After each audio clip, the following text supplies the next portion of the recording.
Jú, komiði sæl, það er komið að því enn á ný. Vodafone-deildin hefst í dag 7. tímabilið, Tommi. Já, þetta er að telja, þetta er byrjað að telja og enn og ný þá er komin þetta season og Counter-Strike er að byrja aftur. Við ákveðum svona á léttunótunum að ég hita aðeins upp fyrir deildina. Það var engin svona kannski beint uppbytuna þáttur á dagskrá fyrir þessa deild, en við erum náttúrulega með spáliðana eins og venjulega og við erum með svona ýmislegt í pókahotninu. Þannig ætlum að heyra í nokkrum leikmönnum og bara svona aðeins að undirbúa okkur fyrir þessa deild. Tommi, hvernig, svona bara í heildina, hvernig er hún að leggjast í þig? Sko, þetta er gömul klísja sem ég er alltaf að rifja upp fyrir hvert einasta season, en ég vil meina að deildin sé bara að vera sterkari og sterkari. Í fyrra þá fengum við náttúrulega Vallega upp sem að endu í 3. sæti og nú fáum við Kórningi upp sem er spáð ágætum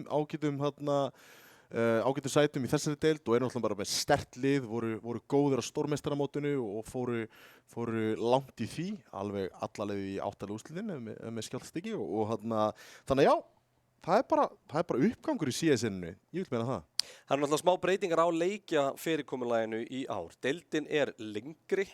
Við spilaðar 3 umferðir, þar sem að við erum áfram í bara einum leiki umferð á hvert lið, en núna dreifast leikirnir á þriðjudaga og föstudaga. Þannig að við verum hér í nýja stúdíó, nýjum heimavelli Vodafone-deildarinnar, sjálfsögðu í Arena sem er náttúrulega bara þjóðarleikvangur rafíþrótt á Íslandi og fer helviti vel okkur hérna, Tommi. Já, þetta er bara heimavöllurinn minn. Ég bara mæti hérna á þriðjudögum og föstudögum og er bara hrikalega ánægður með það, sko. Já, heldur betur. Það er spurning hvort við kíkjum ekki yfir liðin eldsnöggt og bara svona sjáum öll liðin sem taka þátt í deildinni núna á þessu tímabili, því að það varð talsvert breytingar, ekki bara leikmannabreitingar, heldur lið og annað slíkt. Ég meina, við sjáum KR ekki lengur.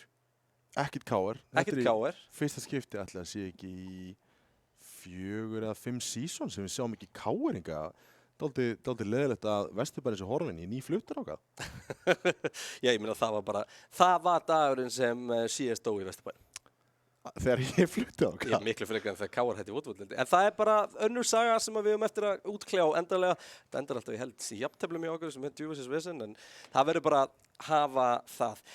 En ef við bara rúllum yfir liðin á þessu tímabili, við erum með Exi e-sport, þeir mæta aftur en algjörlega nýtt lið, eins og þú veist að nefna Vallega, hétur náttúrulega Exi á síðasta tímabili, Vallega verða núna Vallega og við erum auðvitað að tala síðastu deild en ekki síðasta stórmeistaramót, þetta er voða ruglislegt.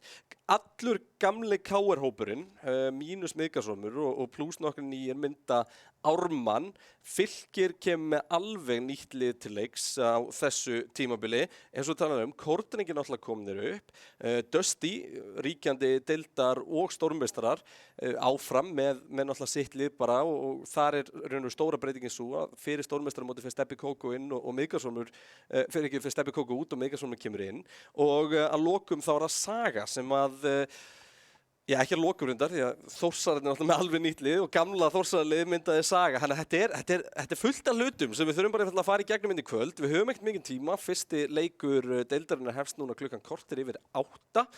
Og já, það er spurning hvort við ekki bara byrja á að kíkja á lið Fylkis. Þeim er spáð neðsta sæti af leikmönnum fyrirliðum deildarinnar. Við sendum út þessa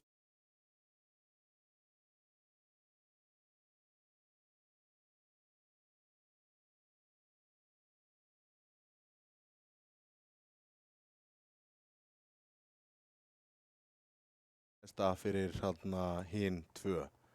Svona kemur ekki á óvart. Þetta er ekki sterkt lið á blaði, en hins vegar þá er einhver uppgangur þarna. Jolli er búinn að finna sér einhverja góða bita og heldur nokkra gamla sem er ákaflega gaman að sjá. Sörk, við vissum að hann var í góður og er komin aftur í deildina.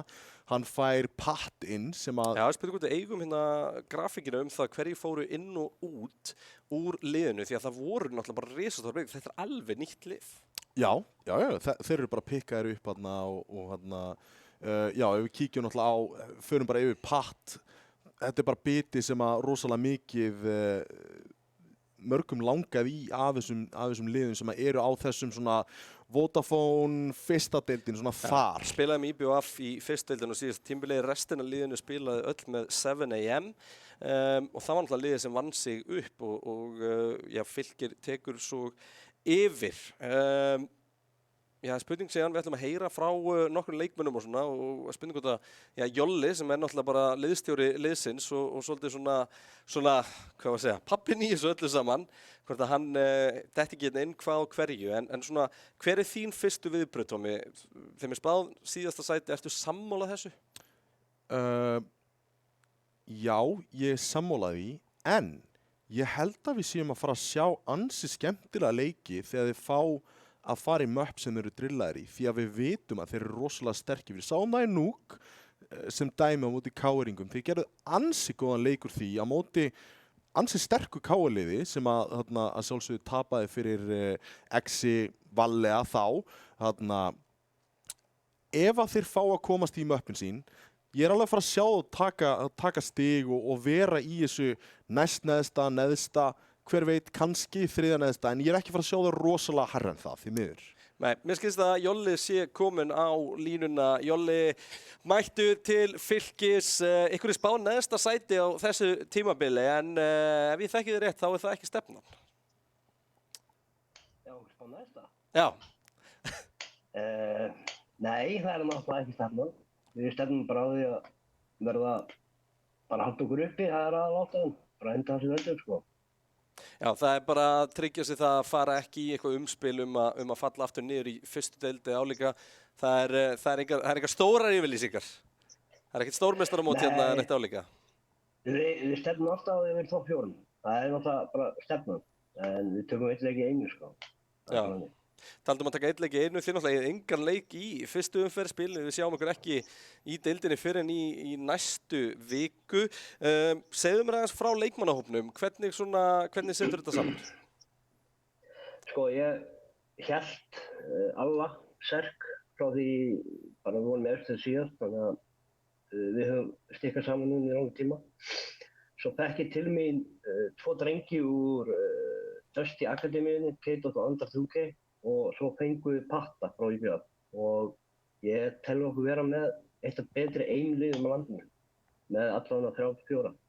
Það er rosalega stórar yfirlýsingar, en við sáum einnig að þið eru mjög drillað lið. Eru að fara að sjá ykkur skara fram úr svona með því einfallega að leggja mestan tíma í þetta og eru það að fara væntanlega að ná sigrum á því? Sko, við skoðum mikið andstæðingarna, en við leggjum ekki upp út frá því. En við spilum mjög strattaðan sér, en erum samt með lús inn á milli. Þannig að. Virkilega gott. Eyjólfur, Jolli, takk fyrir að kíkja til okkar. Við þurfum að keyra þetta hratt áfram í dag, svo stutt í fyrsta leik og bara hlökkum til að sjá ykkur spila eitthvað fyrsta leik í næstu viku. Þá fáum við 2 leiki með Fylki. Það verður hrikalega skemmtilegt. Next time. Mjög gott, þá er spurning hvort við færum okkur, er eitthvað sem við vilt bæta við með Fylki árun við segjum skilið við þá?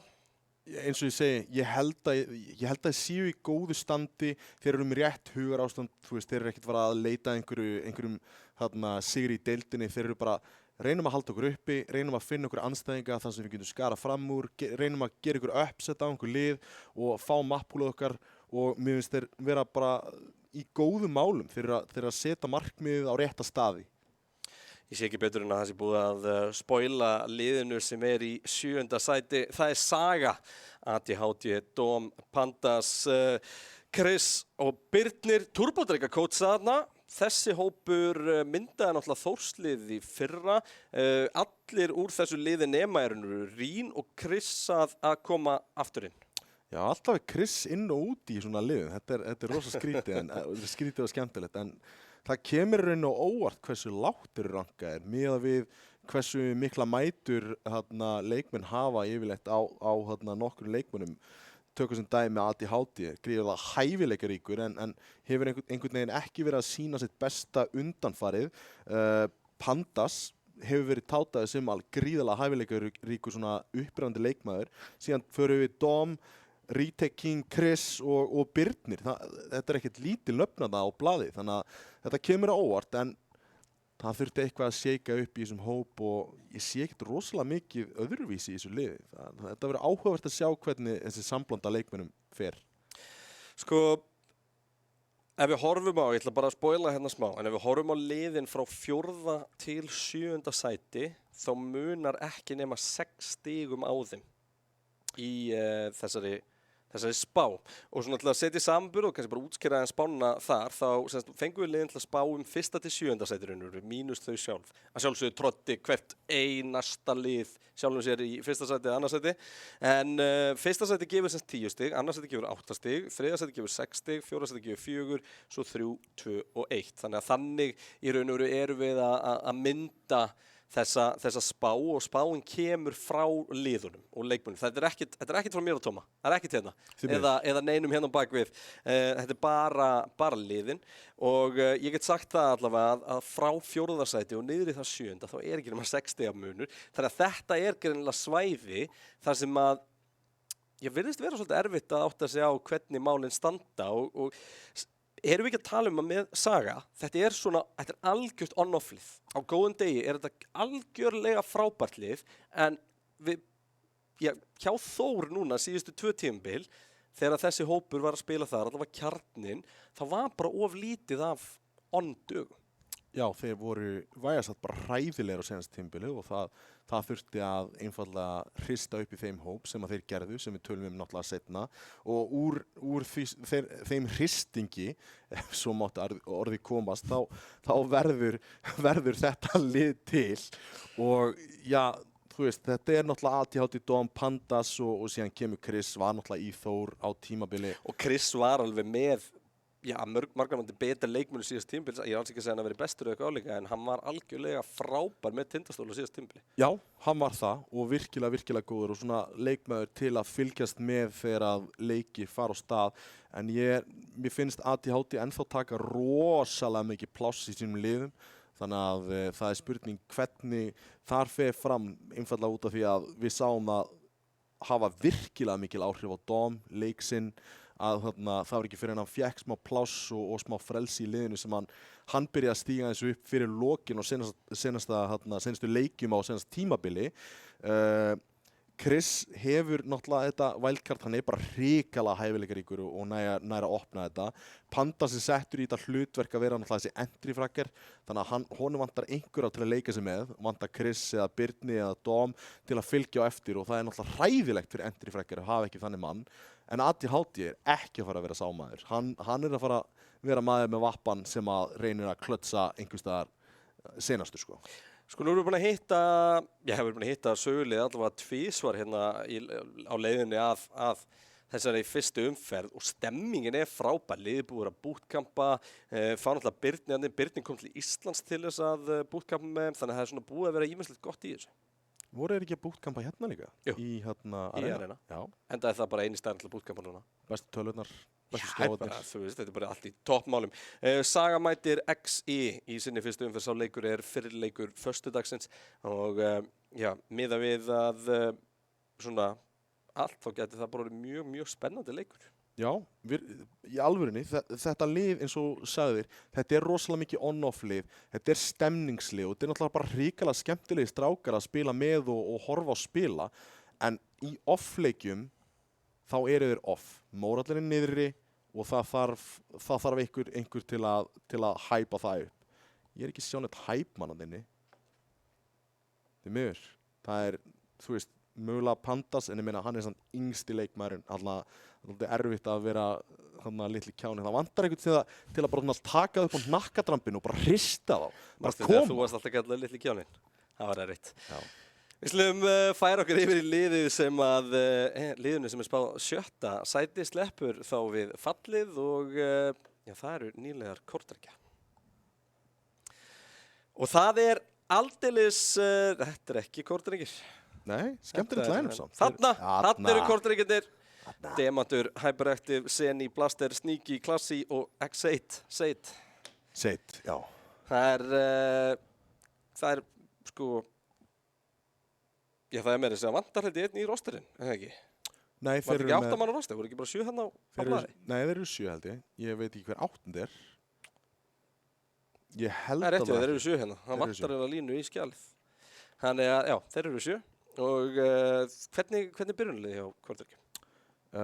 Það er allir nema Seni og Seid. Þannig að það er Demeter Hyperactive, Blaster, Sneaky og nei, Seni er inni, Klassi er úti. Já, ég fyrirgeðu, ég rugglaði þessu aðeins. Afsakið. Seni er inni og hann hefur meira að segja spilað allt stórmeistaramótinu. Tommi, við erum konið 15 mínútur inn í síðan og þetta er allt hrunið. Já, þetta er náttúrulega. Við sáum Kortryggjum einmitt náttúrulega koma upp í gegnum fyrstu deildina og komast langt í stórmeistaramótinu. Rosalega spennandi lið, óútreiknanlegt kannski, svakaleg stemming í þessum hóp. Þannig að þarna er þetta ekki svona svolítið lið sem getur svolítið verið að uppsetta? Já, uppsetta og líka gætu mögulega verið liðið sem að kemur okkur mesta óvart. Svona litlu fuglarnir hér og þar náttúrulega segja mér ýmsa hluti og þeir eru bara að leggja rosalega tíma í leikinn. Hæfileikaríkir leikmenn og eru með svona ákveðnar fallbísur þarna inn í liðinu sem að geta komið á óvart í leikjum, svo sem Demantur, Blaster, gamli góði Blaster, hrikalega hæfileikaríkur, koma þarna inn með náttúrulega með Hyperactive, er þetta ekki fyrst skipt sem bræður í fyrstu deild? Ja, í úrvalsdeild? Já. Vá, hvað það verður að gegja. Við þurfum eiginlega að vera, þurftum að láta að spila saman og vera með þá, öskrandi hvern annan. Nei, þú vilt ekki fá að hlusta á það. Nei, það viltu ekki. Ég bara segja frá ein reynslu. Nei, þú vilt það ekki. En samt sem áður, þetta lið er skemmtilegt, þeir eru drillaðir og þeir eru hittnir, þeir eru að fara að gera einhverja hluti í þessari deild, myndi ég spá. Þannig að þeir eru ekki alveg á réttum stað, en eins og þú segir, þetta er það mjótt á munum að 4. alveg niður í 7. getur verið bara, einn leikur og þú ert komin upp 3 sæti, sko.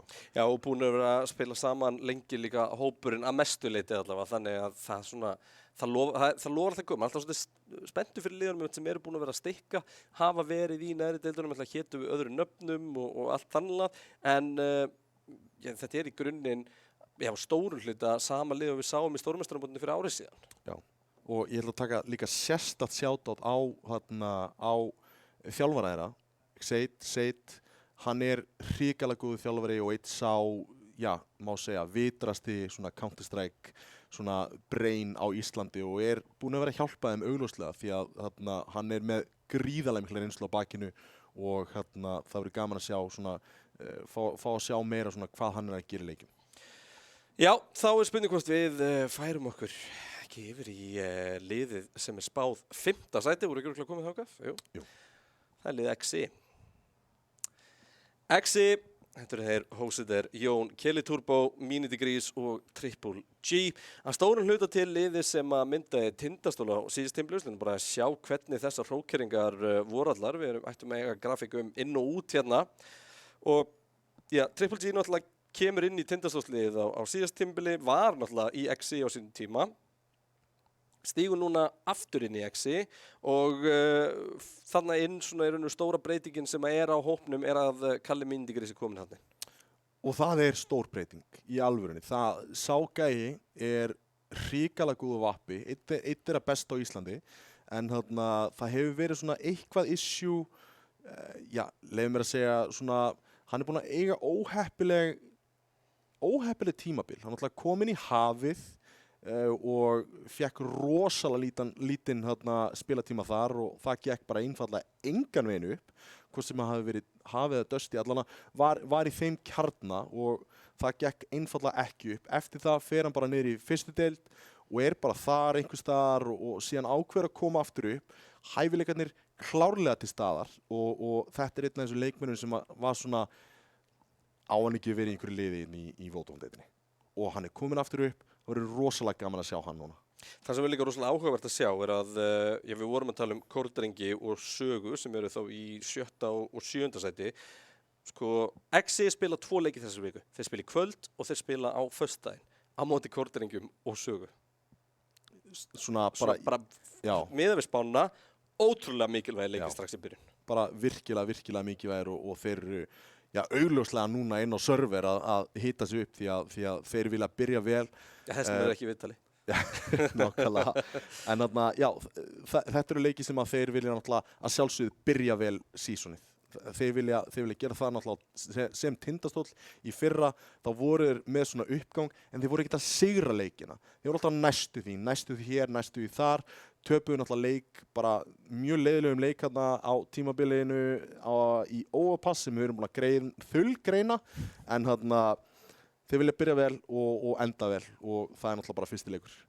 Sko, fyrst að Chris fer út, Míndigris náttúrulega kemur inn, Jón fer þá væntanlega af vappanum sem var að spila á Tindastóli í fyrra, ekki alveg á því kalibri að vera að halda Míndigris af vappanum allavega, en mjög sterkur vappin nr. 2.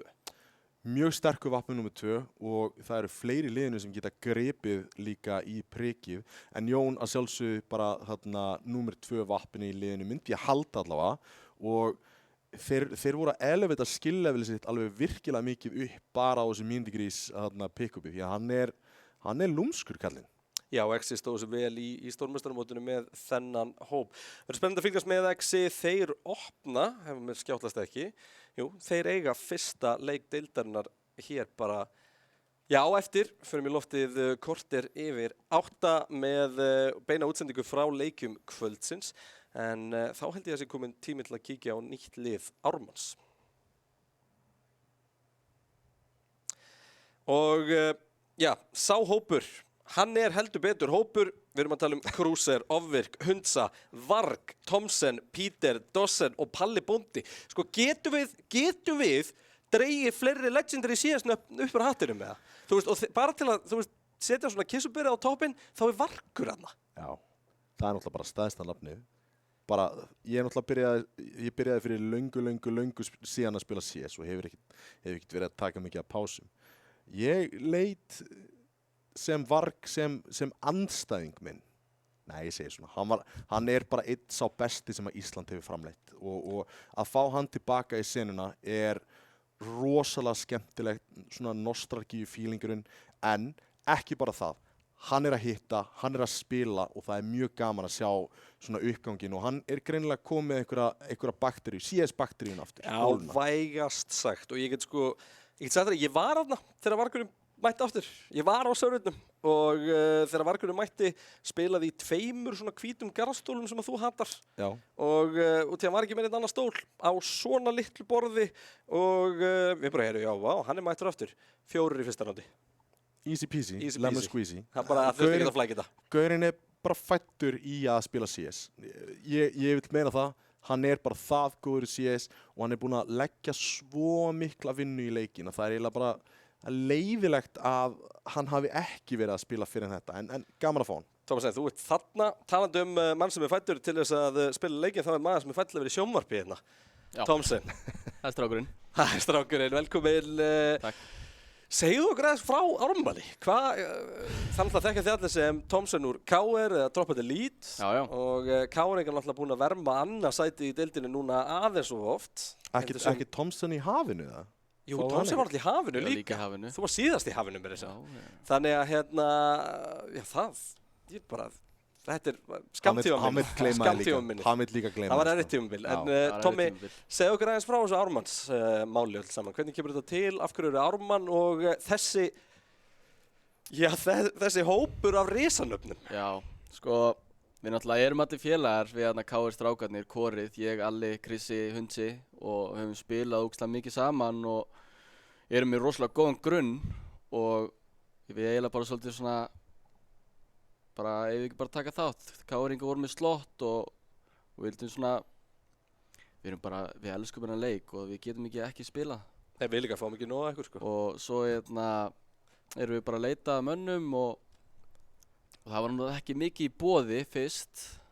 Það lítur nú eiginlega út eins og þetta við gengið of vel hjá okkur sko. Það leit satt ekki vel út til að byrja með að finna 5. leikmanni en svo leið og við heyrðum nafni Vargur þá eiginlega bara svona kviknaði í okkur öllum sko og vorum rosalega spenntir að fara að spila og því þetta er bara leikmaður sem ég persónulega, ég hef heyrt þetta nafn síðan ég var lítill en ég hef aldrei hitt mannin, ég hef aldrei spilað með honum, þetta er bara svona fyrir mér þetta bara, hann er bara svona living legend, algjörlega, og algjör heiður að spila með þessum manni.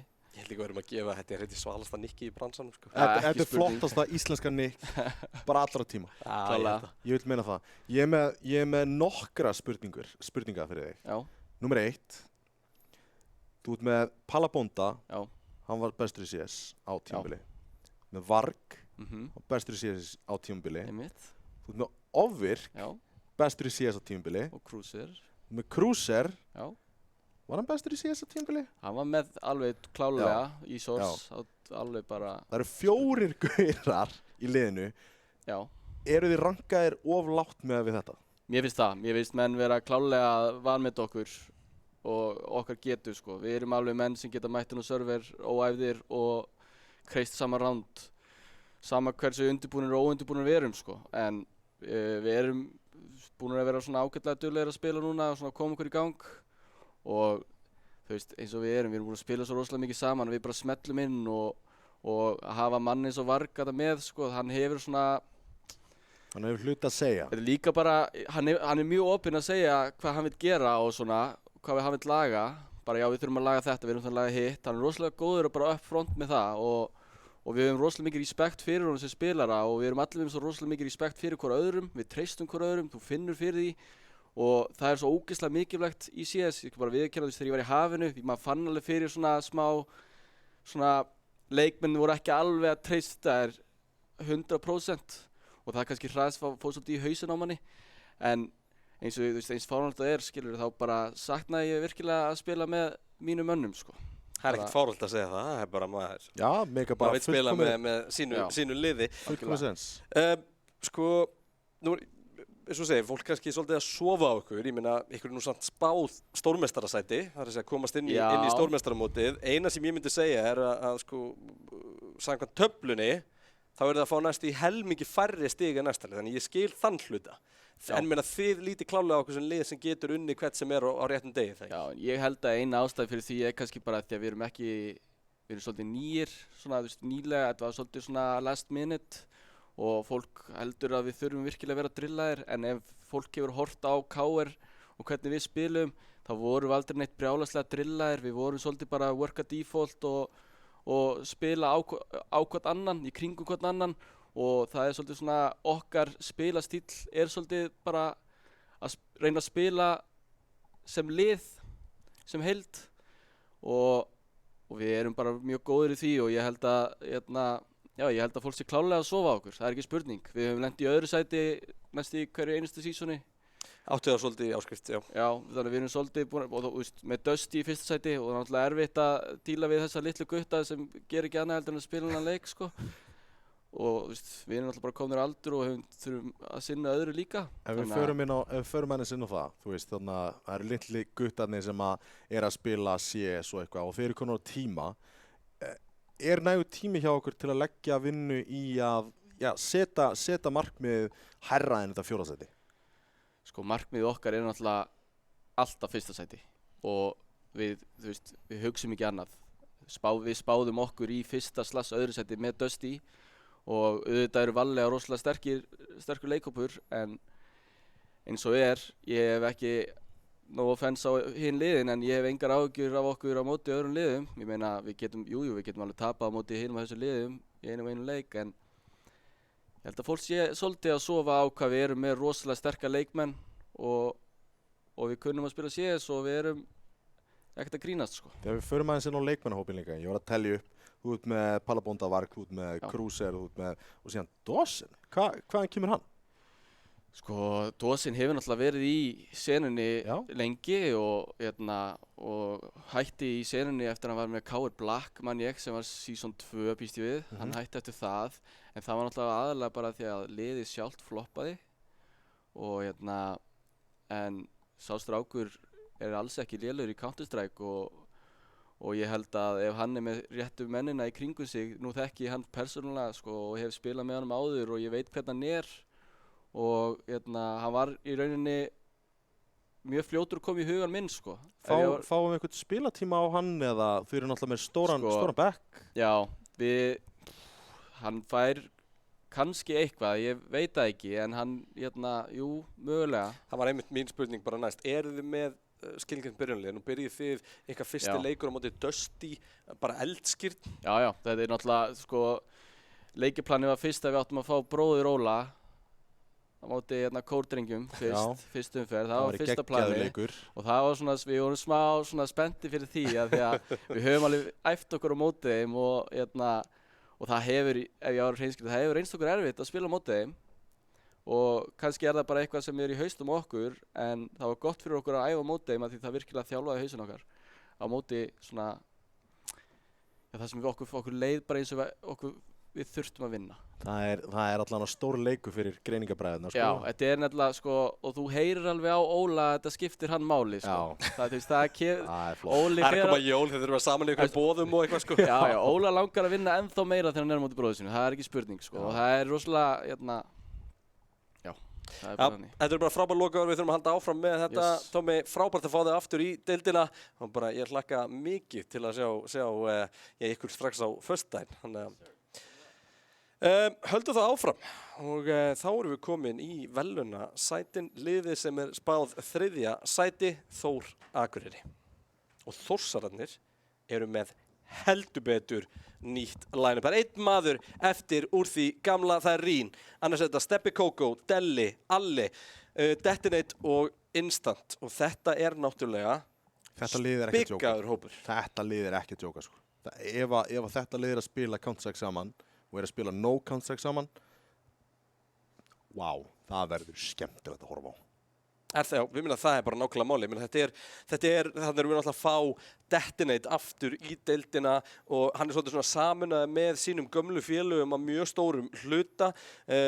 Spurning hvernig byrjunarliðan er, hvort að Instant komi inn í það eða hvað, því að Instant náttúrulega var rosalega sterkur í þeim leikjum sem hann spilaði með Hafinu á síðasta tímabili. Sá besti sem við sáum í Hafsliðinu sem var annars frekar lagt, þannig að það verður rosalega gaman ef hann fær eitthvað spilatíma, en eins og við sjáum starting 5 akkurat núna og mínus Instant, það er rosalega sterkt, en Instant kann rosalega mikið að fylla upp í hólur, þannig að ef einhver leikmaður dettur út, hann finnur sín frögg og hann kann að labba þig niður og hann er bara rosalega góður í því, þannig að ég hef engar áhyggjur ef þetta lið er að spila. Er ekki stóra fréttin í þessu, nú ætlum ég að taka það fram, sko, munurinn á Þór og annarsættisliðinu er ekki nema 2 stig, sem er orðið slatti þegar við farin að telja í 50 eitthvað stigum.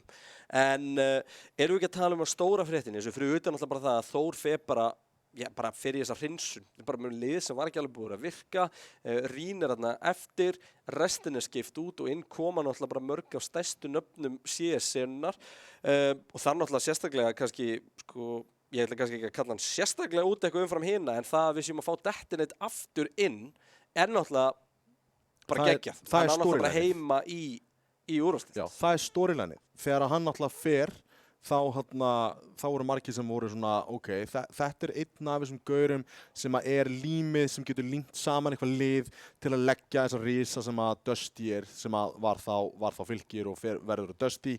Þannig að þessi gaur, return á Detonate er risastórt fyrir deildina og gaurinn er bara það hæfileikaríkur að það var rosalega leiðilegt að hafa hann ekki í deildinni og það er skemmtilegt að fá hann tilbaka þar að leiðandi. Er þetta ekki bara gömul saga á ný? Þetta snýst bara hversu mikinn tíma þetta lið setur í þetta og þá getur það runnið allir deildinni? Jú, ef þetta lið er að fara hangin á server og finna einhvern gamlan neista eins og maður var þegar maður var yngri og bara spila helling og að sjálfsögðu, já, þetta eru fullorðnir menn núna, hafa aðra skyldur og svo framvegis, en ef þú nærð að leggja smá tíma í þetta og svo framvegis, þetta lið getur verið hrikalega skemmtilegt og verður rosalega gaman að sjá í þessari toppbaráttu hvernig hún mun fara ef að þeir setja tíman í það. Talandi gamla neista úr æskunni þinni, þá er Delli mættur. Já, það verður gaman að sjá. Delli, sælir, gaman að sjá þig. Halló, heyrðu í mér það? Já. Heyrðu þú í okkur? Ég heyrðu ykkur. Já. Delli, ný áskorun, en samt kunnulega andlit, getur við sagt. Já, einmitt. Hvernig leggst allt í? Hvernig kemur þetta til? Ertu fluttur norður? Nei, Nei, sko, eiginlega ekki, sko. Það var bara Alfreð Leó Svansson í mér, sko. Það vantaði einhverja menn og eitthvað. Og ég sló bara til, sko. Reyna að enda þetta á kvelli, sko. Reyna að enda þetta á kvelli? Já, ég held að það verið okkar síðasta season, myndi ég halda. Já, og ég meina þú þekkir það ágætlega að lyfta byggarnum. Er það bara það eina sem kemur til greina núna? Já, algjörlega. Hvernig er hópurinn búinn að vera undirbúið sig fyrir tímabilið? Þið náttúrulega eigið stórleik í fyrstu umferð. Ef ég maður rétt, mæti Vallega, ekki satt? Og Jú, það er náttúrulega bara núna í kvöld, það bil 9:30 sem að sá leikur er skemmtilegur að byrja. Eru þið að horfa á bara Vallega og Dusty sem ykkar keppinu þetta og ætti restin bara að vera þægilega? Bara Vallega og Dusty og svo held ég Ármann verða líka erfið, sko. En ég held að það verður svona stór pakki, svona 2 og upp í 4 kannski. Það verður svona þungur pakki, sko. En þetta snýst bara að ná í top 4, sko. Það var maður sáttur, sko.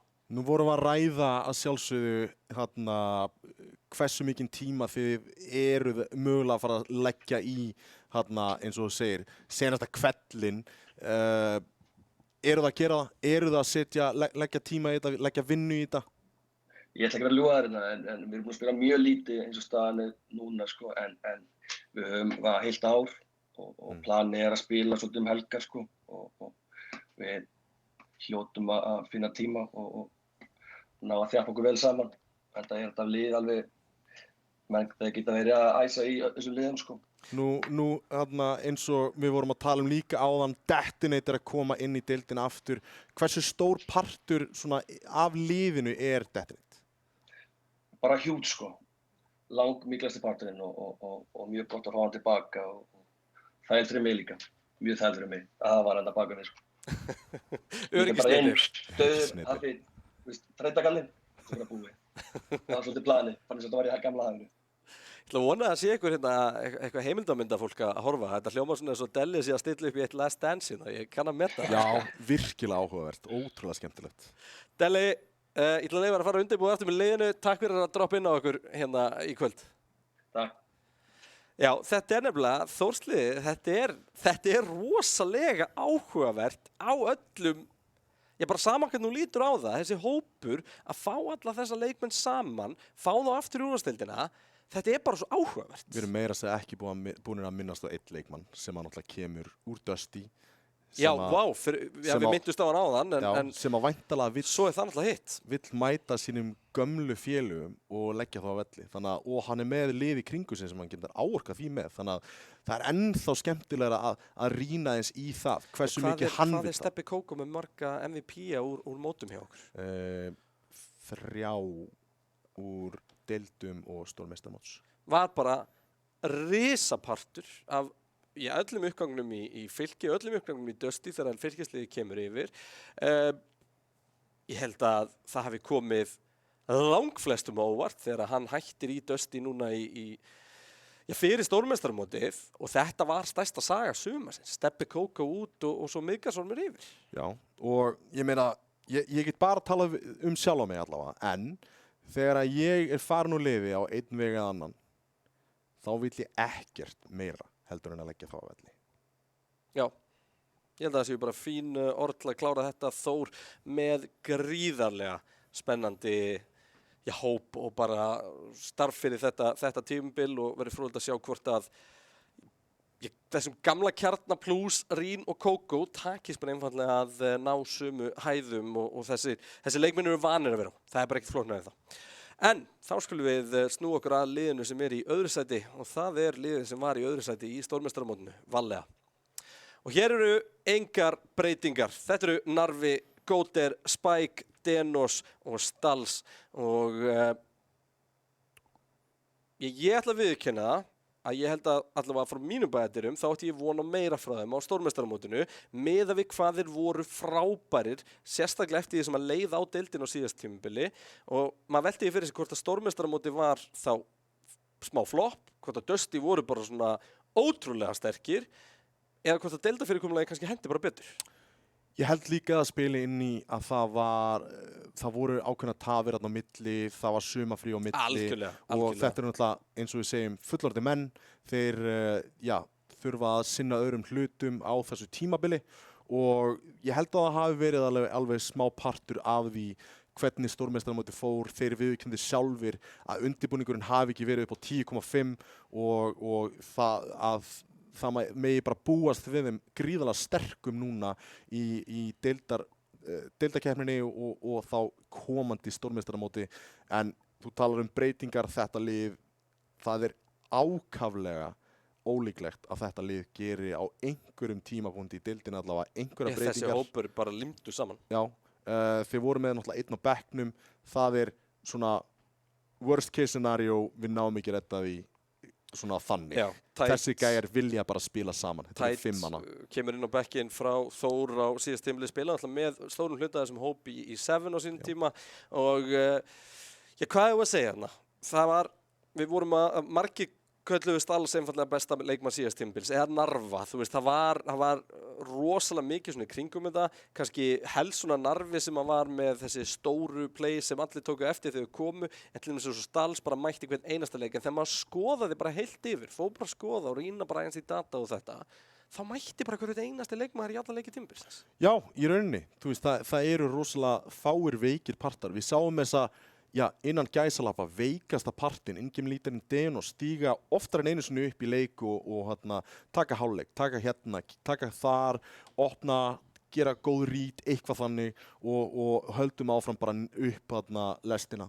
Allir að performa, en að sjálfsögðu stæðstu nöfnarnir sem úr að fara að sjá frökkin frá enn og aftur það verða Narvi og það verða Stals. Já. Vallega eiga náttúrulega sinn fyrsta leik á eftir á móti nýju Þórsliði. Sko, það held ég ekki drauma fyrsti leikur því að þú veist ekkert hvað þú fara að fá frá Þór. Ansi snemma á tímabilinu, einmitt senasta tímabili þar að segja, þá voru Exi þá og Vallega nú mættu einmitt Dusty í einu af fyrstu 2 eða 3 leikinum í Overpass og var þá pakkað algjörlega saman. En ég verði ekki trú á því í dag.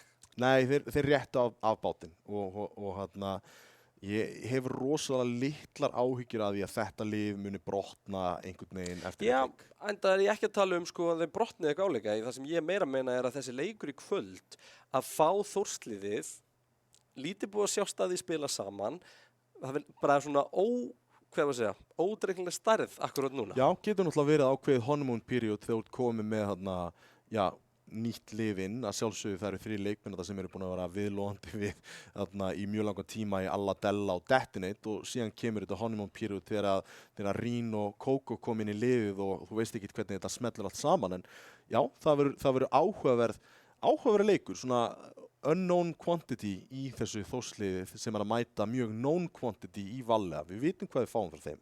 Tölum aðeins Denos. Denos hefur komið með rosalega mikla róin í þetta lið og manni finnst einhvern veginn og ég svo sem maður hefur heyrt að all liðið sé svolítið að það tali mikið saman og það sé ekkert bara innræði þarna þótt að sjálfsögðu leikstjórnin stýri en þetta er eitt af þeim liðum sem manni finnst bregðast best við í róteitum, taka réttar ákvörðun einhvern veginn aftur og aftur og aftur. Denos allavega sko búin að vera ef að þetta er alltaf á bakinu á honum, þessi róteit og þannig, bara búin að stýra þessu liði rosalega vel.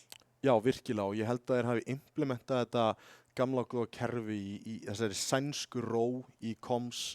Það er ekkert rosalega mikill asi og ég held að allt sé mjög stóist og þeir viti bara svona nokkurn veginn hvernig allt er að fara fram og þetta sé bara ABC Counter-Strike hjá þeim sko. Þeir eru bara að tala saman, þeir eru að bregðast við, þeir eru að taka fæta og þetta er bara skákleikur fyrir þeim. Þetta er ekkert vesen.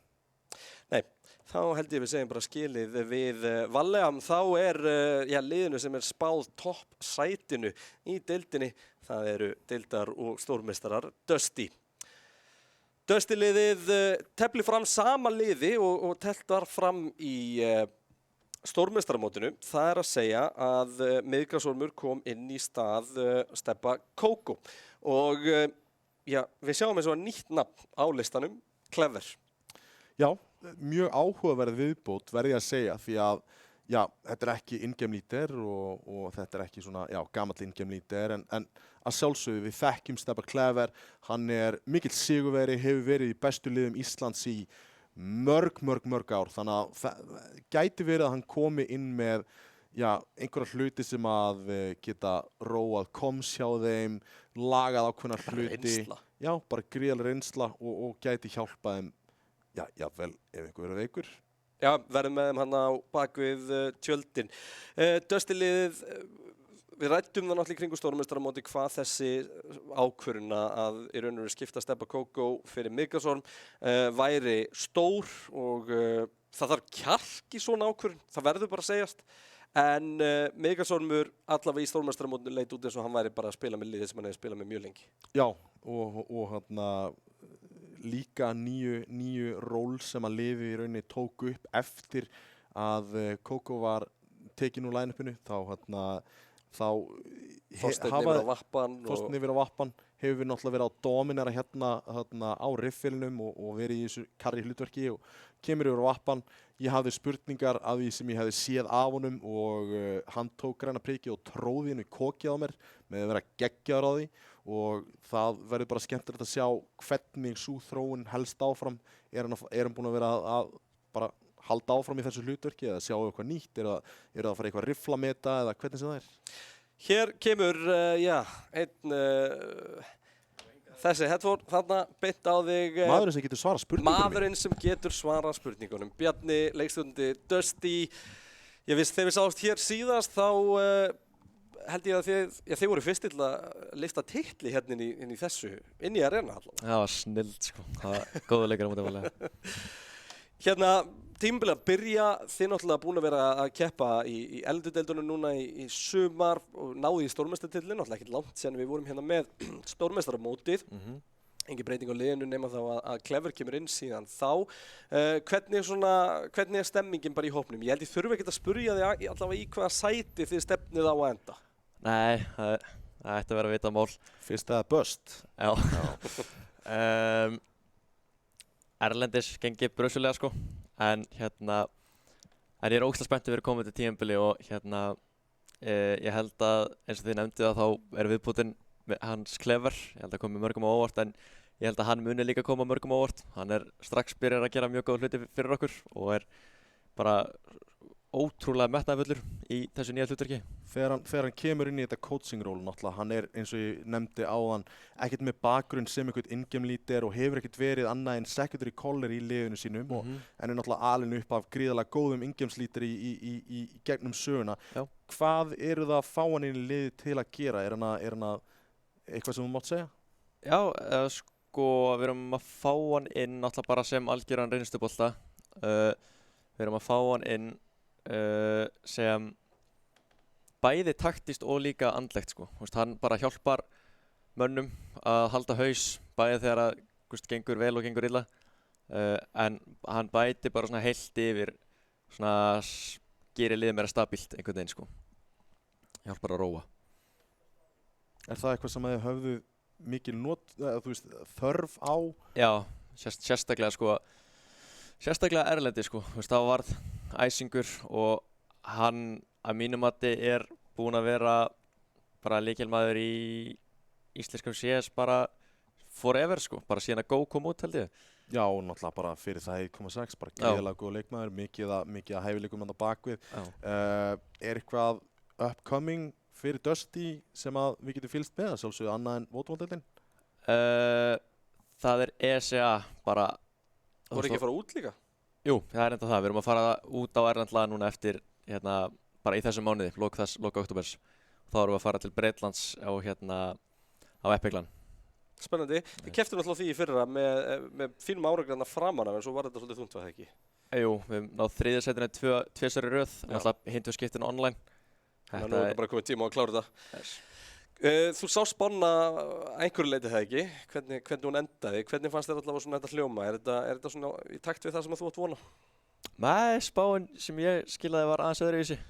Já, ég þarf enda að rifja upp hvernig hún var. Ég ætla nú ekki að fara að kalla út fyrir það hvað þú spáði, þetta er trúnaðagögn, sko. Já, en ég held að við spáðum, var það ekki Valli á öðru? Ég held það allana og Þór þriðja. En ég held ekki að segja neitt, en það er rátt. Ok. En já, það er aðalega svona miðjuparturinn sem að ég var ekki, sem að ég held að Saga yrðu neðstir sko. En ég held ekki að Kortdrengir munu koma mörgum ávart og ég held jafnvel að þeir endi fyrir ofan Ármann sko. En ég ógeðslega spenntur fyrir Kortdrengjum sko. Ein spurning samt þarna núna náttúrulega sjálfsög þið voru að leggja vallega velli bara stórmeistarmótinu fyrir ekki svo löngu síðan náttúrulega í góðri seríu hjá ykkur og hérna en það annað nýtt lið náttúrulega komið inn núna með Þór bara búið að algjörlega splundrast með gamla félaga. Ég bara sagt það, þú átt ennþá eftir að vinna Detonate, það grílan það ekki? Jú, náttúrulega unnaðan en ég eftir, sko það lanið sko. Það bara lanið? Já, það lanið sko. Það úrslitaleikur. Þarna, þetta lið eitthvað sem að þið náttúrulega ekki hræddir við, heldur svona, þú veist, já ok, við þurfum kannski aðeins að leggja í þetta. Já, þetta ógeðslega spennandi sko. Ég mjög spenntur að spila mótið þeim og sjá hvernig það gengur sko. Það kom mér mjög óvart þegar ég frétti að Kókó væri komin í þetta line-up. En hann náttúrulega bara mest talented leikmaður Íslands, bara by a mile og það vantar alls ekkert þar upp á hjá honum. Og ég held að það verði ógeðslega gaman að fylgjast með þeim en ég tel það enga ógn sko, ekki neina sko. Nei, mér langar bara að lokum að spyrja þið fyrsti leikurinn ykkar á föstudaginn því þið seinni leikinn það kvöldi á móti Ármanni.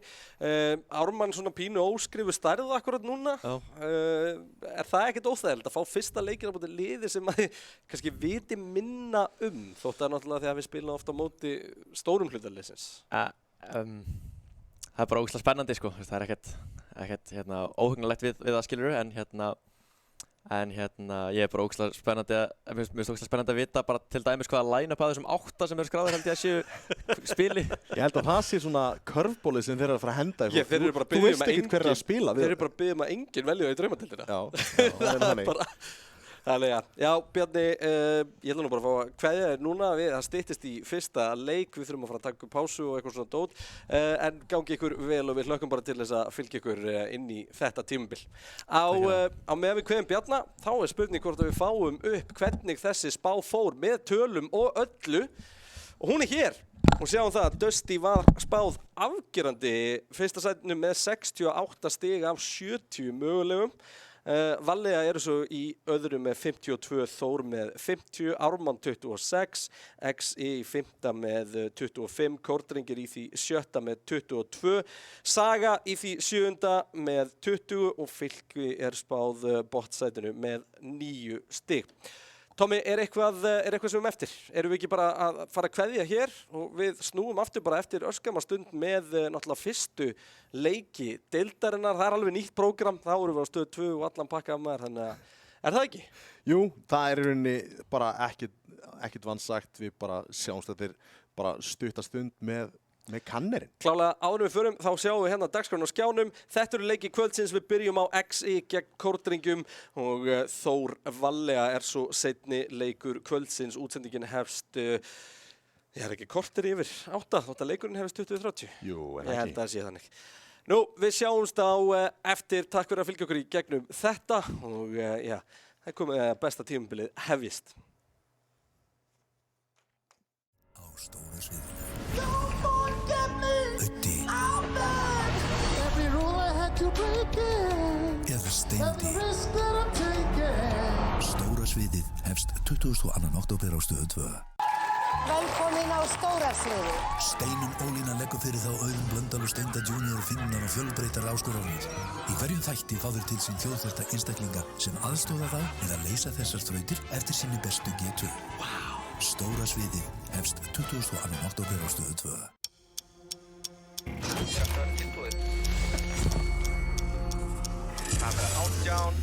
Mix. Nú fögnum við tímamótum.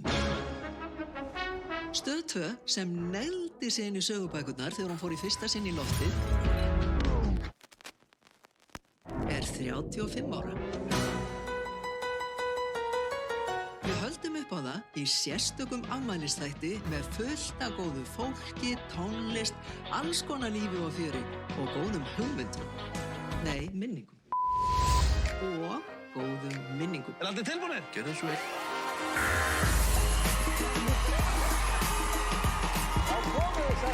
Og þið skemmtið ykkur vel. margfalt skemmtilegri í 35 ár. Guðjón, hún búin að standa sig vel. Já, mjög vel. Steindi eða Öddi. Halldór. Hvor þeirra nær meiri hilli áhrifenda? Hvor ber sigur úr bítum? Þú ert fyndingur! Stóra sviðið hefst 22. október á Stöð 2. Andri Ólafsson tekur lokasóknina öll þriðjudagskvöld ásamt sérfræðingum Stöðvar 2 Sport og fer yfir öll tilþrif helgarinnar í NFL-deildinni. Við viljum að vera með ykkur í allan vetur. Stöð 2 Sport. Besta sætið. Ég man nú ekki til þess og af hverju það gerist en ég verð þarna manni að bana og veit hann þarna sár sem verður til þess að hún verður bani af. Þegar að tilkynningin kemst til okkar þá ekkert búið að snjóa þannig að vettvangurinn alveg hreinn og tær. Það eðli fólks að segja ósátt þegar ég ofni komið.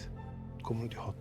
Þú ert að reyna að draga úr einhverju sem þú gerðir, fegra það með einhverjum hætti. Þá það magnaði við óíkjöndir sönnunargögn og þau ljúga ekki. Hvort það eru fingraför, DNA eða blóðug ummerki. Ummerki snýr aftur 24. október á Stöð 2. NFL-deildin á Stöð 2 Sport og við bjóðum upp á 2 geggjaða leiki í beinni útsendingu á sunnudag. Stöð 2 Sport. Besta sætið. Topp dagskrá alla daga á Stöð 2 eSport. Kamila, við fyrir við þetta. Steindi! Rauðvín og klaka. Sandkassin. Einhver aðstöðana? Ég með riffil. Game TV. Þetta Arnarparkið! Oh my god! Turfdeildin í Rocket. Búin að eiga sín færi. Babe Patrol. 8 metra frá mér. Hjálpa mér! Þakka vel gert. Og Vodafone-deild. Sem og eru að til hátíðana með frábært skot. Stöð 2 Sport. Besta sætið. We are back, baby! Áhrifavaldurinn Sunneva Einars og dansarinn Ástrós Traustadóttir mæta grjótharðar fyrir hönd Fylkis. Síðast þegar ég tjekka hérna erum við að vinna sko. Þið eru búin að niðurlega okkur en fáum börnin okkar. Á móti þeim félögum Steinda Junior og Dóra Díðina fyrir hönd Aftureldingar. Við erum með þetta. I know this. Við erum með þetta. Áðustu menn jarðar! Þetta ekki rétt. Nei, Dóri! Þeir eru strax byrjaðir að svindla. Quiz, laugardag á Stöð 2.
'cause I am honest, I'm the best damn thing that could happen to you. But every living thing has a bad side. Show me your backside, I'll tell you what's better for you. Spread your wings like a butterfly. Reveal what you always like. Keep the story simple, girl, please don't dramatize. Tell your boyfriend it's too late. There's no need for him to cry, him to cry, him to cry, him to cry.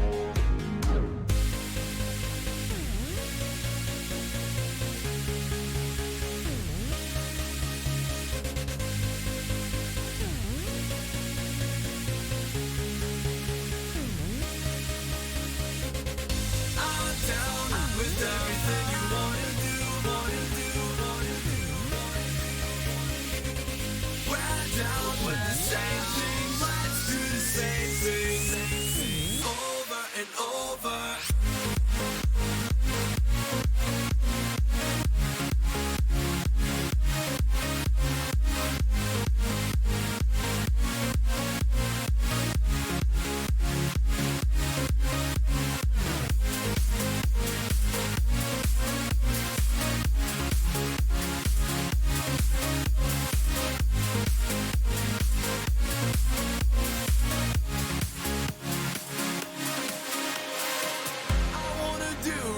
Right away, you say we take this day by day, but your rules are hard to follow. I say we do it like there's no tomorrow. Spread your wings like a butterfly, butterfly.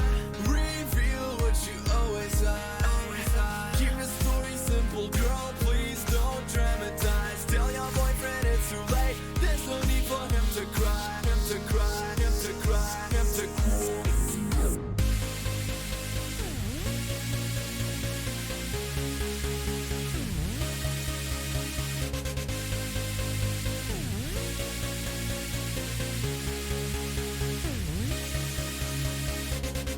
I'm down with everything you wanna do, wanna do, wanna do, wanna do. We're down with the same thing, let's do the same thing, over and over.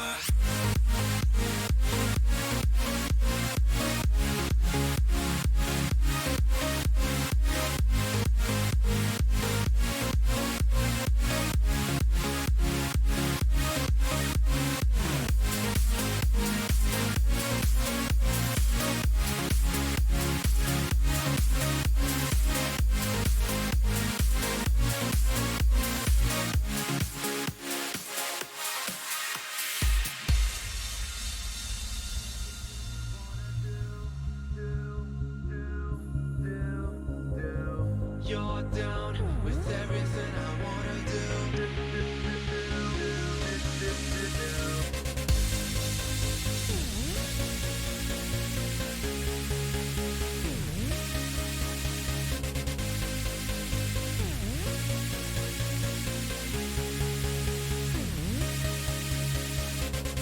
I'm down with everything you wanna do, wanna do, wanna do, wanna do. We're down with the same thing, let's do the same thing, over and over.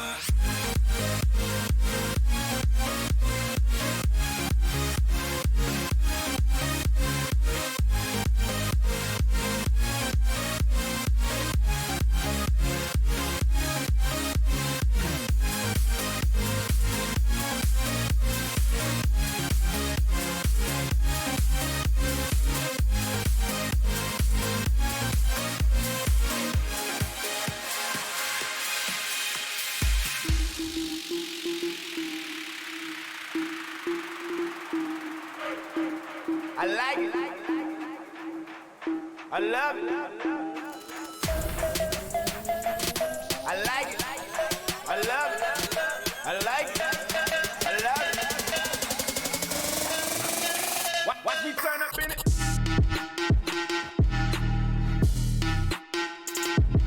Turn up. Watch me turn up.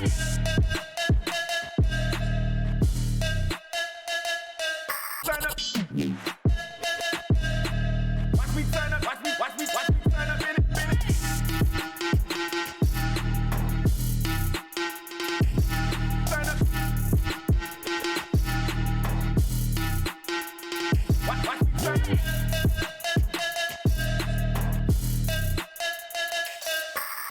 Watch me turn up, watch me turn up in it. I like it. I love it. I like it. I love it. I like it. I love it. I like it. I love it. Watch me turn up in it.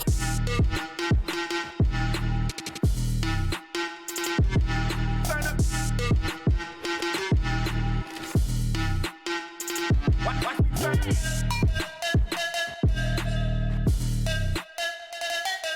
Turn up. Watch me turn up. Watch me turn up in it.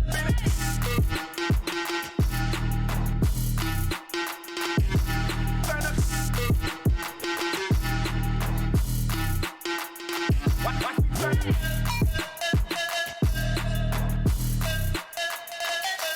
Turn up. Watch me turn up. Watch me turn up in it.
Jú, komiði sæl, það er komið að 7. tímabili Vodafone deildarinnar.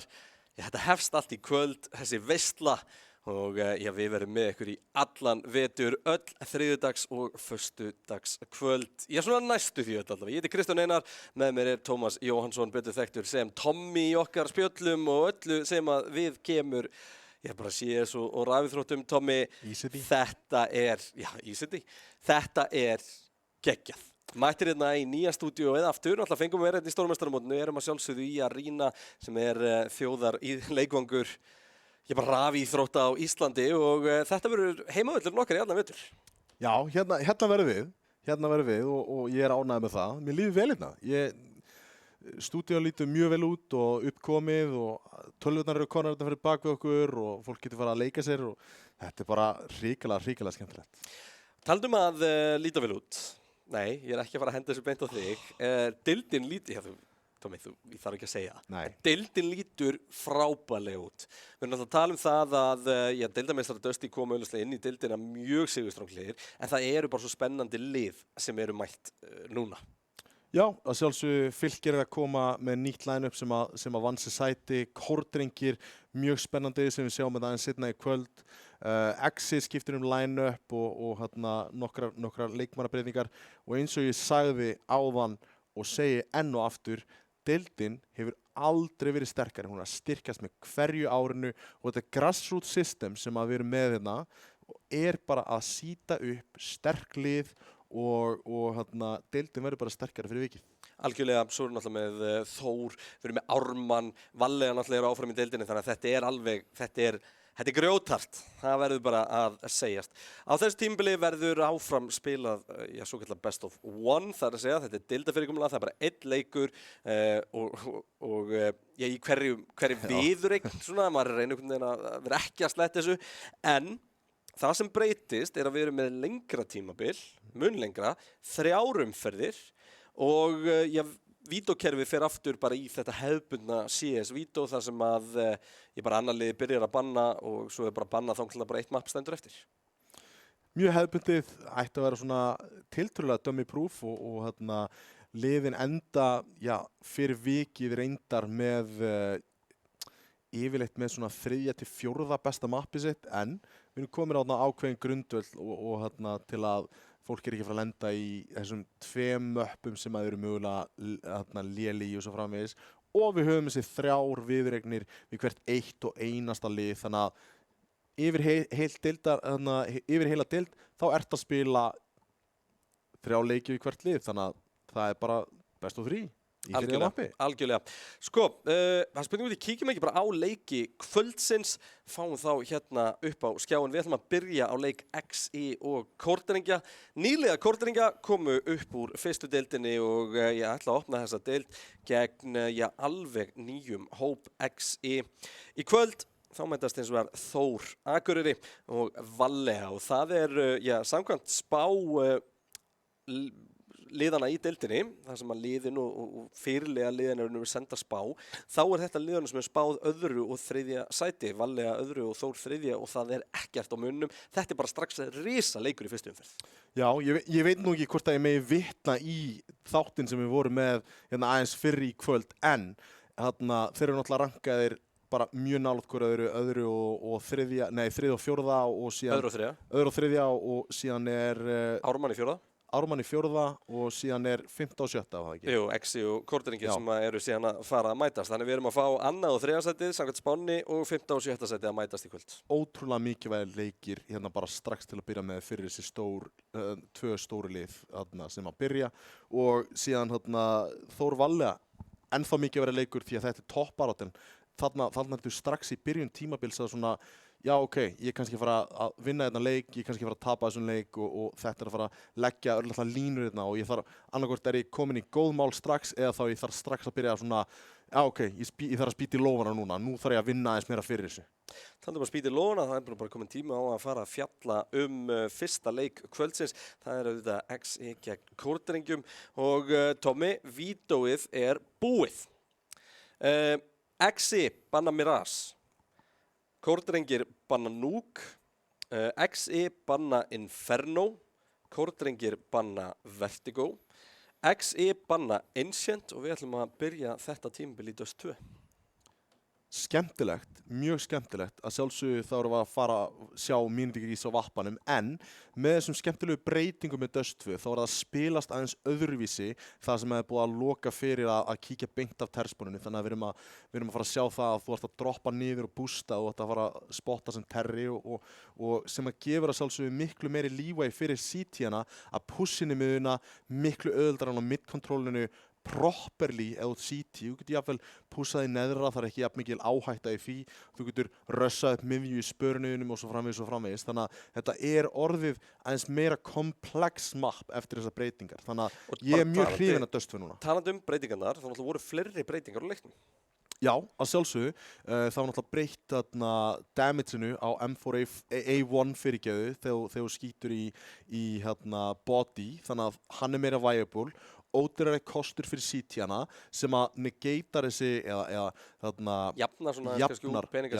jafnar út peningasystemið sem að var búið að vera í ansi langan tíma í algjöru F-i og nú byttunum við, það var eitthvað breyting, þetta var eitthvað vittlistinn í gögnunum hjá mér, það vist ópassið við ætlum að byrja en ekki Dust 2, en það gott að við fórum að séu breytingarnir í Dust 2. Já, leðilegt. Já. Ég hefði viljað sjá það. En gott map fyrir bæðlið, sérstaklega fyrir XI sem náttúrulega áttu gríðalega góða rispur í overpass á senast tímabili og sjálfsögðu bæta náttúrulega bara gríðalega góðum bita við sig að hafa hennan solid vappa í myndigrís. En tölum líka þetta með að það sé núna hægt að kasta frá sér flössum og smókum og því öllu saman. Þetta náttúrulega gjör breyti bara metunni. Já, stór breyting og ég myndi ekki segja að þetta væri búið að breyta metunni alveg gjörbrjótana því þetta er náttúrulega ennþá mjög svona... Það brotnar leið og andvunmenni fara að spila á þessu leveli. Já, vissulega. Við viljum sjá nýja hluti, það er ekki spurning. Vissulega og við erum að fara að sjá nýja hluti en þetta tekur smá tíma að læra á þetta en það eru áhugaverðir hluti sem að þetta gera með þessu til dæmis að sjálfsögðu þú getur droppað smókunum fyrir eitthvað einn til að feika og í kjölfar á því náttúrulega þá getur þú lesið sem CT-in sem að halda að teiki sig að vera að koma, nei það kemur ekki hérna því að það delay á smókunum, þá aftur tilbaka, þá geta terrarnir breytt í hvernig þeir eru með defaultin sín og kasta þeim í röð eins og þeir væri að fara að taka svona fake, þannig að þetta getur verið gríðarleg breyting á metanu, en ég held að taki nokkra vikur, kannski einhvern mánuð, majorinn áregla eftir að sýna eitthvað áhugavert og eitthvað á þessu komandi tímabili, þá verður náttúrulega að sjálfsögðu utilize þetta og að sjálfsögðu CT-main, þá getum við hort á þetta að þú getur núna ekki þurft að committa 3 leikmenn sem dæmi í overpass yfir á B, þú getur bara droppað þessum smoke sem er hægt að nota, droppa þessum molla, droppa þessum grensum. Já, þetta verður mjög áhugavert að sjá. Vert að minnast á draumadeildina, hún er náttúrulega komin upp, nú er alveg nýtt tímabil, nú er engar afsakanir. Ég er búinn að gera liðdómi. Ég líka. Þannig að við munum nú eitthvað að fylgjast með því. Hún er bara inn á draumadeildin.is. Og svo náttúrulega bara að Vodafone-deildin er á öllum samfélagsmiðlum, saman hvað það er Facebook, Instagram eða hvað og það sé strax á fyrsta degi deildarinnar, það verður ansi líflegt á þessu tímabili. Ég hvet ykkur öll eindregið til þess að fara og fylgja því út allt. En þá slúst nú okkur að fyrsta leik kvöldsins. Núna tekur bara svona gamla góða við. Þetta er svona alltaf verið þægilegt og við ætlum að byrja á að skoða heima liðið í kvöld. Heimavöllurinn svo sem ekki lengur eitthvað atriði, en það er lið Exi.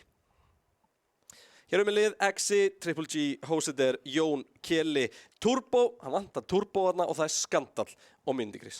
Já, alltaf rata þrefaldur samt í Exi-liði, ég er fílað. Já, þetta verðist vera einhvern veginn í rúndilum hans. Já, hún líka vel þarna og gott orgreinlega fyrir hann og tekur þetta með sér ansi góða bita þarna frá Tindastól og einn af betri vöppunum á Íslandi að sjálfsögðu komin í lið Myndigrís. Þetta er rosalega áhugavert lið og þetta lið náttúrulega eins og við ræddum í uppbyrjunum missir Krissirunur, þar að segja þessi hópur sem spilaði sem Tindastól á síðast tímabili, en inn kemur maður sem að fraggar eins og enginn sem morgun það er Myndigrís. Já, þetta er bara maður kemur í mannstað, bara klassíst og þó að við séum að tala ég hef nú kallaði hann út sem svona ákveðin one trick pony. Herri, hann tók mig bara á Faceit rúndin með sér, notaði ekki vappa, karriði með M4, karriði með AK, bara svona til að tróða það niður mig. Þannig að hann er ekki alveg one trick pony, þannig að hann getur halað inn killum og fleiri en vappanum líka. Já, virkilega áhugaverður leikmaður og bara áhugaverður hópur. Verður svona bara Tindastólsliðið að mörguleiti var liðið sem kom á óvart í fyrra og framan af sérstaklega og verður fróðilegt að sjá hvernig þeim gengur bara undir merkjum Exi í þessum hóp í vetur. Venju samkvæmt, Tommy, þá ætlum ég að fá fyrsta toppmann tímabilsins. Það er góðvinur minn sem ég var að tala hann Myndigrís. Hann er toppmaður minn í þessari viðureign.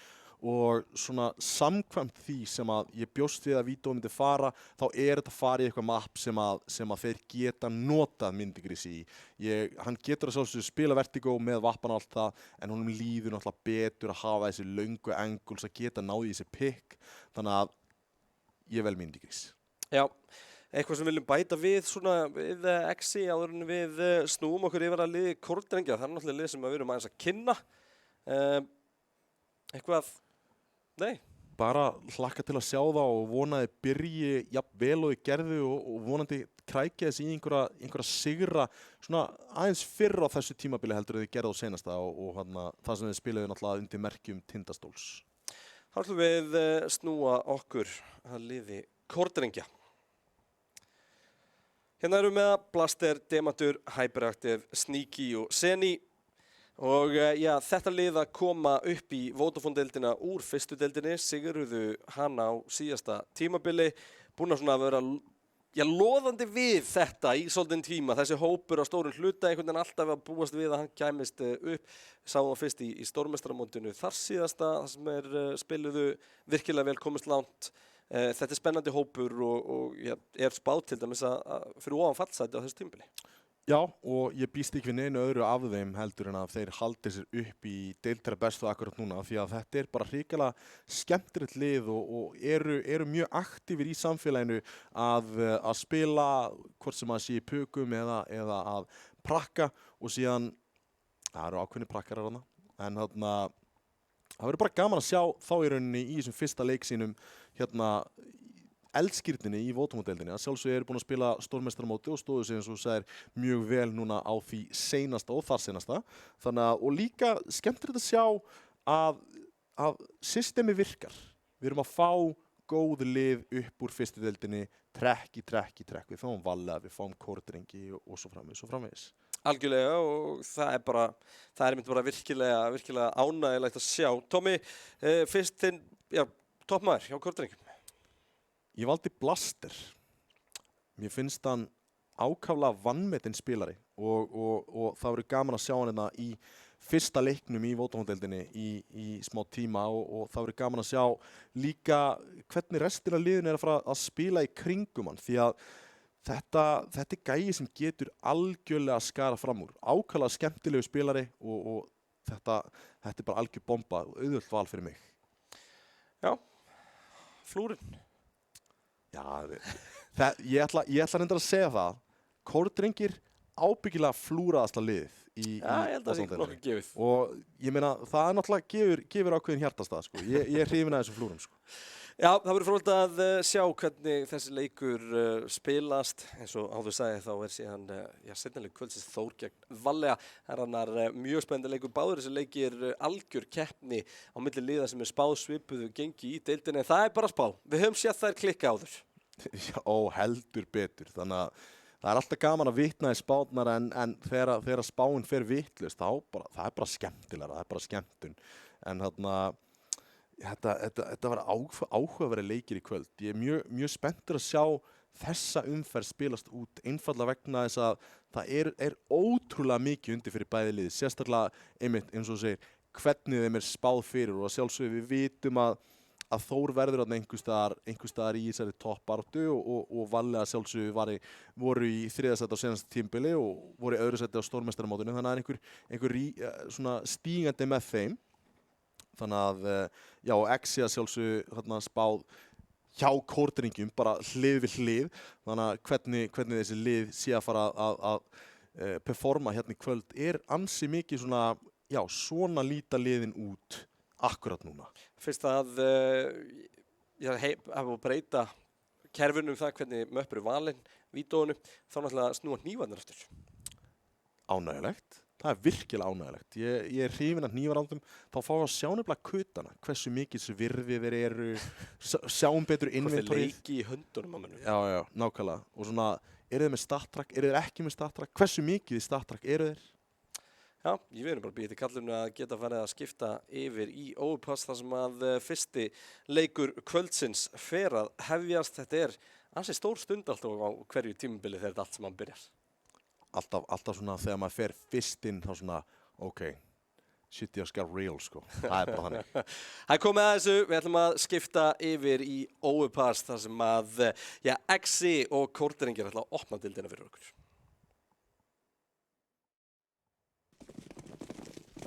Overpassi staðurinn, Exi og Kortrengjir eru mennirnir og hér er allt að fara á stað. Og Exi samfærandi sigraði þetta hnífarand og væntanlega byrja í CT. Kristján, ég sé enga fyrirstöðu fyrir því allavega. Það kæmi á óvart eða myndi vel eitthvað annað.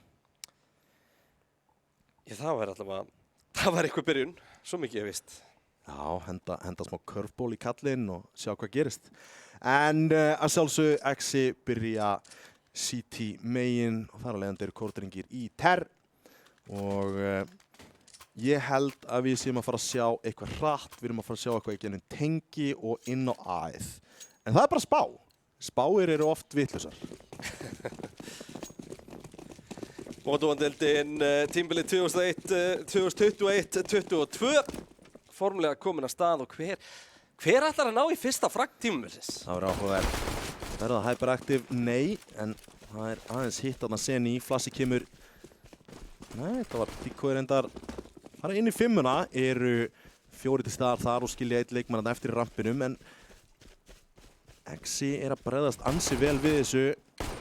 Hyperactive með nokkuð popshot á meðan eru Exi að róta þetta yfir á A-ið. Hérna kemur smoke frá Demanti og félaga Kauða fyrir A-ið. Hyperactive hérna í eldbýrunni nær fyrsta fragginu. Jón fellur og Mindy Grís í kjölfarinn. Hossut er vel staðsettur hérna en nær einungis einum búið að íta Kela og Triple T hérna onni bankan. Þeir eru ekki búnir. Blaster, toppmaður Tomma tekur 2. Hyperbunny klárar fyrsta rándið í Vodafone-deildinni, fellur til Kortringja. Kortringja er ekki lengi að þessu. Hyperactive með 3 frögg, Blaster með 2. Þetta var bara hratt. Það var bara hratt inn 5-una, ég er hrifinn af því reyndar. Það er erfitt að bregðast við 5-unni eða þú ert ekki að horfa á annan tíman. Voru vel staðsettir, hefðu þeir farið í fjarkan hins vegar en allt kom fyrir ekki. Það fyrir dropað að molla. Jón á skátunum, þessi grensa gæti verið góð en tekur þarna örlítið af 79 og 78 af Seni og Blaster. Ég er að ræsa reiknivéluna. Kristján, þú bara veist að því. Þetta er 78 og 79 á. Þetta er... Og Myndigris þarna er heldur betur hittur og þeir eru ætlar að fara aftur í píki en hún með refsað af Seni í staðinn og þá eiga nokkuð þægilega hlaupabraut bara raun og veru. Já, þeir eru með þarna eina fyrir Húsein til að hlaupa niður. Egin er í 3 hérna, er á skáttnum, hann verður að finna haus strax og... Já, nær því ekki en gerir hæð betur og nær killinu. Búið að loka þarna öðrulítið af, er að fá þarna annar lúk á Blaster sem er að hlaupa inn fjarkan en flott frakk hérna á Blaster á Kela Turbo. Eitt fyrir aftan smókin og flankið er að koma inn þarna frá Exi, verða að vera varir það.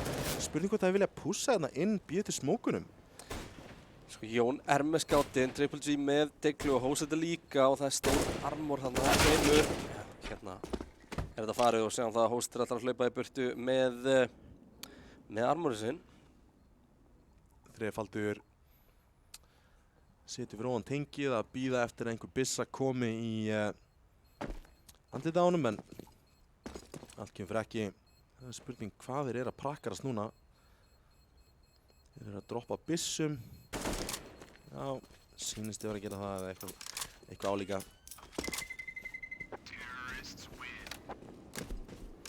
En annar rándið fer til Kortringja sem er ákaflega gott fyrir efnahæðina þeirra og missa einungis 1 leikmann. Exi kjölfarið henda beinustu leið í timeout, 2 diglur á Triple G og Hósettir og við kíkjum hérna yfir skorbortið. Þá er Blaster, toppmaður Tomma, að sjálfsögðu með 4-0-0. Já, bæti við 3, þá var hann að vera með öfugt 0-7. Ég bara að benda á auðlustu hlutin hérna. Bæði lið með þjálfara inn á server. Já, og það er ekkert annað en Jói Shine og Benny Exate. Ja, gamlir félagar, liðsfélagar með þessa. Það er gríðarlega hátt IQ í coaching-rólun allavega, það verður að segjast. Það kemur smoke attack á B-ið. Flóknir, runnsmokes, flush yfir, beint í gennum monster en það er ekki mikið af C-team til að taka mótið þarna en bókstaflega enginn. Þeir eru að henda bombur niður, er að halda síðan shortinu en það er langt rótið yfir terspónið þar sem að einn leikmaður í Blaster tekur væntanlega fyrsta kontakti við þá eða ætlaði bara að halda þarna í partí. Í millitíðinni eru Kortringir að eyða hellinga utility hérna til að halda í burtu nákvæmlega 0 manneskjum. Reyndar dýrka, ég gjörsamlega dýrka þetta playmótur. Hann er Hawaii-skyrtu, þetta er minn maður, ég ætla að kaupa hann.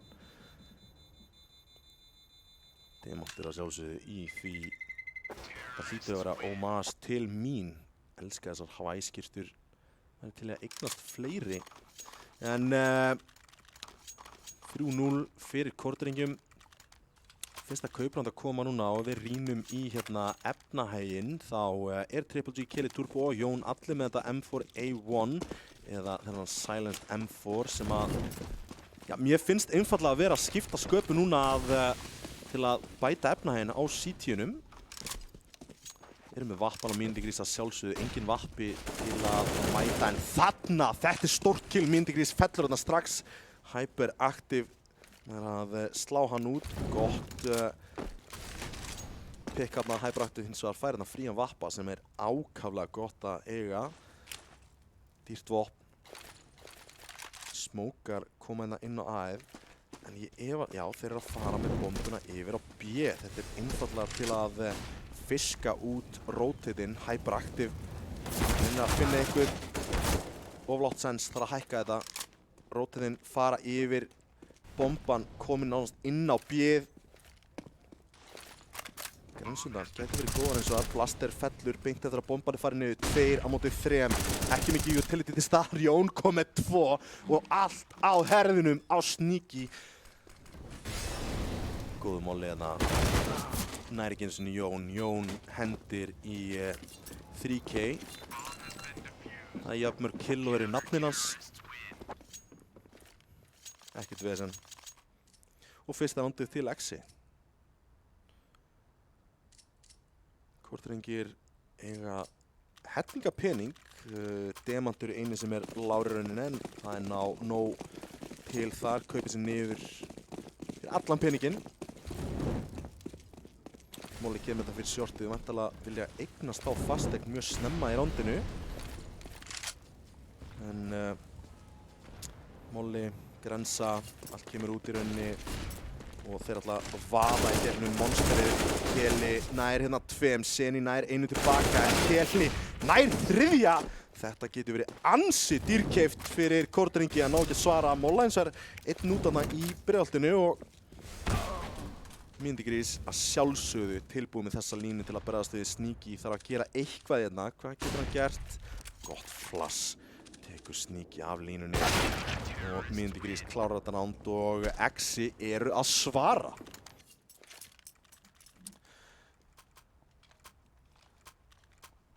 Og heldur betur en það svar